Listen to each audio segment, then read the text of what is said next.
श्री गणेशाय नमः।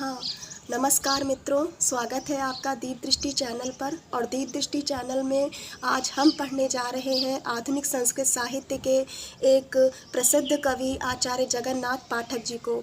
आचार्य पाठक का जन्म बिहार प्रदेश में हुआ था और ये संस्कृत के अतिरिक्त उर्दू और फारसी भाषा के भी बहुत अच्छे और उच्च कोटि के विद्वान माने जाते हैं। उमर खय्याम की रुबाइयों से बहुत प्रभावित हुए हैं और इनकी मुख्य रचनाओं में है मृद्विका, विच्छित्तिवाता यानी काव्यशायिनी और पिपासा। तो इनकी ये प्रमुख काव्य कृतियाँ हैं। और इसके अलावा इनकी काव्य विशेषताओं के संदर्भ में अगर हम बात करें तो ये ध्वनि और व्यंग्यात्मकता से परिपूर्ण काव्य की रचना करने वाले हैं। और इन्होंने अनुवाद का भी कार्य बहुत किया है। ध्वन्यालोक लोचन जो काव्य शास्त्र का एक प्रमुख ग्रंथ है उसका, और हर्षचरितम का भी इन्होंने हिंदी भाषा में अनुवाद किया है। तो इनकी काव्य विशेषताओं के संदर्भ में अगर आपको कोई परेशानी आ रही है, मैटर नहीं मिल रहा है, सामग्री नहीं मिल रही है, तो प्लीज़ कमेंट करके मुझे बताइएगा। और अब हम अपने जो हमें कविता पढ़नी है इनकी, उसे हम प्रारंभ करते हैं। तो हम इनकी कविता जो पढ़ने जा रहे हैं उसका नाम है काव्यशायिनी। काव्यशायिनी का सामान्य अर्थ हम मदिरा ले सकते हैं। तो एक्चुअली ये कविता भी एक तरह से नायक और नायिका के माध्यम से जीवात्मा और परमात्मा के संबंध की, मिलन की, अभेद की बात करती है। काव्यशायिनी। काव्यशायिनी का अर्थ मैंने बताया कि सामान्य अर्थ इसका मदिरा हम ले सकते हैं। जिस तरह से मदिरा मोह में डाल देती है, उसी तरह से जो माया है वो माया भी मनुष्य को विमोहित कर लेती है। तो इसे अब जब कविता पढ़ेंगे पूरी तब हमें इसका अर्थ समझ में आएगा। तव वा मम वास्ति जीवने नहीं काचित परमार्थ तो भिदा अय रूपिणी रूपमेव ते कुरुते दर्शक दृश्य भावनाम। कह रहे हैं कि तव वा तुम्हारे और मम मेरे वा अस्ति जीवने नहीं काचित परमार्थ तो भिदा, पारमार्थिक रूप से मेरे और तुम्हारे जीवन में कोई भेद नहीं है, मुझ में और तुझ में कोई भेद नहीं है। अय रूपणी ए सुंदरी रूपमेव ते कुरुते दर्शक दृश्य भावना। जो तुम्हारा सौंदर्य है, जो तुम्हारा रूप है, यही हम दोनों में भेद की उद्भावना कर रहा है, मुझे दर्शक और तुम्हें दृश्य बना रहा है। माने मुझे दर्शक और तुम्हारे रूप को दृश्य बना रहा है, दर्शक और दृश्य की भावना को दृढ़ कर रहा है। इसको पारमार्थिक रूप में हम अगर देखें तो हम कह सकते हैं कि कवि कह रहा है कि हे परमेश्वर, जीवात्मा कह रही है, या जीवात्मा और परमात्मा में अंततो गत्वा कोई भेद नहीं है, पारमार्थिक रूप से कोई भेद नहीं है। जो भेद कर रहा है, जो भेद को क्रिएट कर रहा है जीवात्मा और परमात्मा के मध्य में, वो क्या है? वो केवल माया जन्य आकर्षण है, माया जन्य प्रपंच है, जो अज्ञान है। माया का जो अज्ञान का जो प्रपंच है, जो अज्ञान है, वही जीवात्मा और परमात्मा में भेद कर रहा है। चषकः चषकः इह जीवने मया परिपीता अपि चूर्णिता अपि, कि मैंने, चषका का अर्थ है प्याला, कि इस जीवन में मैंने कई प्याले पिए हैं, मदिरा के कई प्याले पिए हैं मेरे द्वारा, और चूर्णिता अपि तोड़े भी गए हैं। मदमेश बिभर्मि केवलम क्षण प्रीतस्य मधुस्मितस्य ते, लेकिन मुझे नशा जो चढ़ा है वो मदिरा का नहीं चढ़ा है। वो किस चीज़ का चढ़ा है? मधुस्मितस्य ते, तुम्हारी मधुर मुस्कान ने जितना मुझे मदमस्त कर दिया है, क्षण भर की मधुर मुस्कान ने जितना मुझे नशे में कर दिया है, उतना ये मदिरा का नशा भी मुझे नहीं कर पाया है। इसको हम, इस पद्य को यदि हम पारमार्थिक दृष्टि से देखें तो हम कह सकते हैं कि कवि का आशय ये है कि जीवात्मा जन्म पर जन्म लेती रहती है और उसको कल्याण की प्राप्ति नहीं होती। माने उसे सार्वकालिक कल्याण की प्राप्ति नहीं होती। सार्वकालिक कल्याण की प्राप्ति कब होती है? चषका का अर्थ हम जन्म परंपरा से ले सकते हैं, हम योनि परंपरा से ले सकते हैं। माने अनेक जन्मों में वो भटकती रहती है आत्मा, कभी इस शरीर में, कभी पशु की योनि में, कभी पक्षी की योनि में, कभी तिर्यक योनि में, माने नाना प्रकार की योनियों में भ्रमण करती हुई जो जीवात्मा है, जिस क्षण उसके पुण्यों का उदय हो जाता है उस क्षण उस जन्म में उसे परमात्मा का साक्षात्कार हो जाता है। माने उसका जो हृदय है वो परमात्मा में मिल जाता है, माने जीवात्मा और परमात्मा का मिलन हो जाता है। इसी को कह रहे हैं कि चषका यह जीवन है, माने सैकड़ों जन्म मैंने ले लिए, हजारों जन्म मैंने ले लिए, लेकिन मेरा कल्याण नहीं हुआ। मेरा कल्याण कब हुआ? जब मुझे ईश्वर का साक्षात्कार हो गया,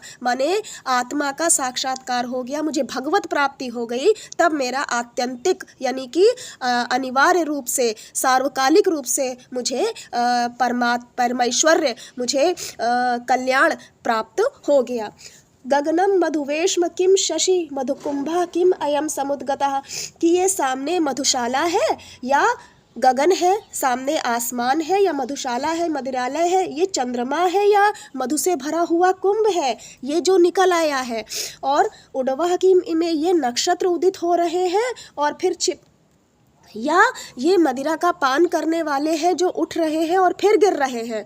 तो इसका कविता का पंक्तियों का शाब्दिक अर्थ तो ये हुआ। अब पारमार्थिक अर्थ देखें तो हम ये कह सकते हैं कि कवि कह रहा है कि माया ने सबको इतना विमोहित कर रखा है कि मनुष्य समझ नहीं पा रहा है कि ये माया रूपी आसमान में, माया रूपी पृष्ठभूमि, माया की पृष्ठभूमि में या माया के कारण ये संसार हमें प्रतीत हो रहा है। माने माया के कारण संसार की उद्भावना हो रही है, या माया में अज्ञान के कारण हमें संसार की प्रतीति हो रही है। और उड़वाह किम इमे, और ये जो हमें नाना प्रकार के प्राणी दिखाई दे रहे हैं जो जन्म ले रहे हैं, फिर मृत्यु को प्राप्त हो रहे हैं, फिर जन्म ले रहे हैं, फिर मृत्यु को प्राप्त हो रहे हैं, ये प्राणी उसी माया से जन्म है, माया के वशीभूत होकर के नाना प्रकार के कर्म कर रहे हैं और अपनी अपनी गति को प्राप्त कर रहे हैं। मधुपान गृहस्य योषितां पृथगेव व्यवतिष्ठते क्रमः, कह रहे हैं कि मधुपान गृह की, मदिरालय की तो स्त्रियों का ढंग ही निराला है। ये मधुम तम परिपायन्ति, मधु उसे ही पिलाती हैं जो इनके नैनाम अपि वेद भाषितम, जो इनके नैनों की भाषा को समझता है। पारमार्थिक रूप से देखें तो कह सकते हैं कि मधुपान गृहस्य माने मोक्ष का जो मार्ग है उसका ढंग निराला है, उसका जो मार्ग है, उसका जो पंथ है वो नितांत अनोखा है। कैसे अनोखा है कि यानी कि सद्गुरु उस अधिकारी शिष्य को ही उपनिषद विद्या का, मोक्ष विद्या का ज्ञान कराता है, साक्षात्कार कराता है जो उसके योग्य होता है। माने जिसमें अधिकारी होने की योग्यता होती है। आपने देखा होगा, कठोपनिषद पढ़ा होगा, कठोपनिषद में यमराज नचिकेता को तब तक आत्मविद्या का उपदेश नहीं देते जब तक भली भांति ये आश्वस्त नहीं हो जाते कि नचिकेता उस आत्मविद्या को पाने के लिए योग्य है, तब तक यम नचिकेता को आत्मविद्या का उपदेश नहीं देते। उसी प्रकार से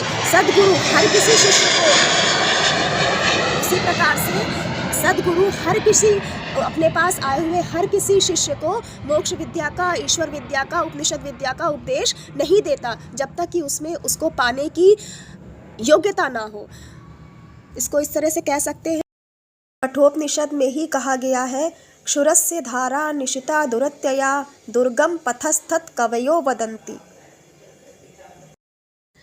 स्खलितानि बहूनि सन्ति में, मेरा गिरना मैं बहुत बार गिरा हूँ, लेकिन मधुपान इसका कारण नहीं है। गिरना जिसका स्वभाव ही है, ऐसे मुझे दुख है कि कोई हाथ का सहारा देने वाला नहीं मिला। यदि मुझे भी कोई हाथ का सहारा देने वाला मिल जाता तो शायद मैं बच जाता। इसको पारमार्थिक रूप से देखें तो कह सकते हैं कि मनुष्य नाना योनियों में भ्रमण करता हुआ, नाना जन्मों में भ्रमण करता हुआ, योनियों में भटकता हुआ दुखों को प्राप्त करता है।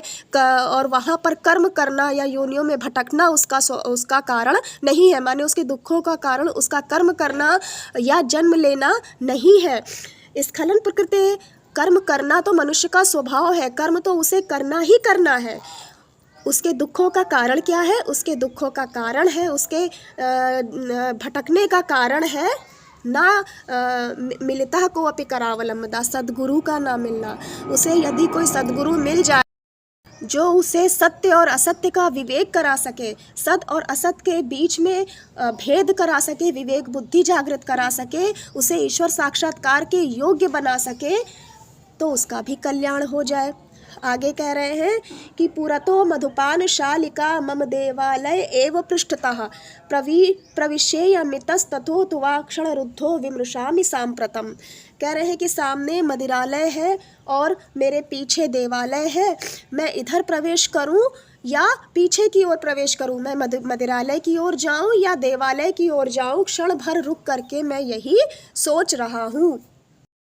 पारमार्थिक रूप से देखें तो कह सकते हैं कि धर्म और अधर्म, शुभ और अशुभ, पुण्य और पाप दोनों ही मनुष्य के सम्मुख उपस्थित होते हैं। अच्छा सत्कर्म और दुष्ट कर्म दोनों ही मनुष्य के समक्ष उपस्थित होते हैं। तो मोह में पड़ा हुआ मनुष्य ये समझ नहीं पाता मैं किस ओर जाऊं, माने उसका कहीं ना कहीं उसका जो चेतन मस्तिष्क है, जो उसका सुपर ईगो है, वो उसे रोकता है कि ये निषिद्ध कार्य है, ये अधर्म है, ये अशुभ है, इसको नहीं करना है। लेकिन कभी कभी मनुष्य अपने मोह के कारण गलत कर्मों की ओर उन्मुख हो जाता है और कभी कभी वो शुभ कर्मों की ओर भी उन्मुख हो जाता है। तो इसी को हम कह सकते हैं कि मनुष्य के सामने शुभ और अशुभ, धर्म और अधर्म दोनों उपस्थित होते हैं। मोह में पड़ा हुआ, माया के कारण मोह में पड़ा हुआ मनुष्य यह समझ नहीं पाता वो किसे ग्रहण करे। मित्रों, मैंने यथाशक्ति यथामति कापिशायनी कविता के अर्थ को प्रस्तुत करने का प्रयास किया है। यदि फिर भी आपको कोई समस्या आती है तो मुझे कमेंट करके अवश्य बताइए। आज के वीडियो में बस पद्य संख्या 6 तक के ही अर्थ को हम देखेंगे, आगे की कविता को हम अगले वीडियो में पूरा करेंगे। और तब तक मेरे वीडियो देखते रहिएगा, सब्सक्राइब कर दीजिएगा और फिर मिलते हैं अगले वीडियो में। नमस्कार, तब तक के लिए जयतु संस्कृतम जयतु भारतम।